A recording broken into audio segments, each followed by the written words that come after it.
যুক্তরাষ্ট্র যেন তুরস্কের কাছে অত্যাধুনিক F-35 যুদ্ধবিমান বা এর কোনো যন্ত্রাংশ বিক্রি না করে সেই আহ্বান জানিয়েছেন ইসরায়েলের প্রধানমন্ত্রী বেঞ্জামিন নেতানিয়াহু। ফক্স নিউজকে দেওয়া এক সাক্ষাৎকারে তিনি সতর্ক করে বলেন, এই প্রযুক্তি হস্তান্তর মধ্যপ্রাচ্যের ক্ষমতার ভারসাম্য নষ্ট করবে এবং ইসরায়েলের আকাশসীমার শ্রেষ্ঠত্ব ও মার্কিন সামরিক অবস্থানের জন্য হুমকি হয়ে দাঁড়াবে। নেতানিয়াহুর মতে, তুরস্কের বর্তমান সরকার ও প্রেসিডেন্ট রিসেপ তাইয়েপ এরদোয়ান দেশটিকে ভুল পথে পরিচালনা করছেন। এরদোয়ান প্রকাশ্যে ইসরায়েল ধ্বংসের আহ্বান জানান এবং সাইপ্রাসের একাংশ দখল করে রেখেছেন। এমন পরিস্থিতিতে তুরস্ককে আধুনিক প্রযুক্তিতে সজ্জিত করা ঝুঁকিপূর্ণ বলে মনে করেন ইসরায়েলি প্রধানমন্ত্রী।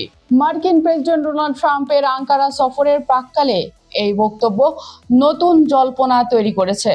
ট্রাম্প পূর্বে তুরস্ককে F-110 জেট ইঞ্জিন প্রদান এবং পুনরায় F-35 কর্মসূচিতে অন্তর্ভুক্তির ইঙ্গিত দিয়েছিলেন। উল্লেখ্য, রাশিয়া থেকে S-400 ক্ষেপণাস্ত্র ব্যবস্থা কেনার কারণে 2019 সালে ওয়াশিংটন তুরস্ককে এই কর্মসূচি থেকে বহিষ্কার করেছিল। বর্তমানে তুরস্ক তাদের নিজস্ব পঞ্চম প্রজন্মের স্টিলথ যুদ্ধবিমান কানের জন্য মার্কিন ইঞ্জিনের উপর নির্ভর করতে চায়। অন্যদিকে ইরান যুদ্ধ সহ বিভিন্ন ইস্যুতে মার্কিন ইসরায়েল সম্পর্কের টানাপোড়েনের খবর অস্বীকার করে ট্রাম্পকে সেরা মিত্র হিসেবে অভিহিত করেছেন নেতানিয়াহু। এই সামরিক প্রযুক্তি হস্তান্তর নিয়ে তৈরি হওয়া বিতর্ক এখন আন্তর্জাতিক রাজনীতিতে মূল আলোচনার বিষয়। এদিকে তুরস্কের আঙ্কারায় অনুষ্ঠিতব্য ন্যাটো শীর্ষ সম্মেলনে জোটের সদস্য দেশগুলোর প্রতিরক্ষা খাতে শত শত কোটি ডলারের নতুন চুক্তি ঘোষণা করতে যাচ্ছে। আজ এক সংবাদ সম্মেলনে ন্যাটো মহাসচিব মার্ক রুটে এই তথ্য জানান। নতুন এই চুক্তির মূল লক্ষ্য প্রতিরোধ ও প্রতিরক্ষার জন্য প্রয়োজনীয় সামরিক সরঞ্জাম সংগ্রহ করা। আসন্ন এই সম্মেলনে সদস্য দেশগুলো তাদের প্রতিরক্ষা ব্যয়ের লক্ষ্যমাত্রা পূরণের অঙ্গীকার আবারও পুনর্ব্যক্ত করবে।